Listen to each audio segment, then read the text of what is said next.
हरभऱ्याचं पीक सुद्धा एवढं येऊ शकतं।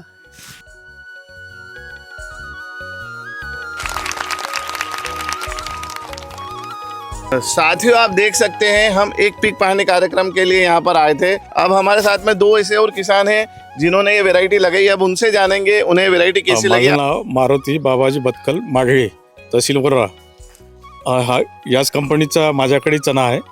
चणा याच क्वालिटीचा आहे माझ्याकडे, चांगला आहे चणा। आणि मूळ गोष्ट म्हणजे मर कमी आहे आणि पाणी मी 2 पट पाणी दिले होते, त्याच्यामुळे चांगला चणा आला। हा म्हणजे 10 बॅग पेरलेला आहे चणा मी।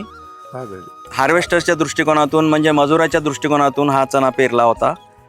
म्हणजे दुकानदारांनी सांगितलं मला का हा उंच वाढते आणि मजुराच्या दृष्टिकोनातून हा परवडण्यासारखा आहे। आज आपल्याला म्हणजे कपास वेचायला सुद्धा म्हणजे मजूर मिळत नाही, त्याच्यामुळे मी हा चणा पेरला आणि याचं उत्पन्न सुद्धा चांगलं आहे।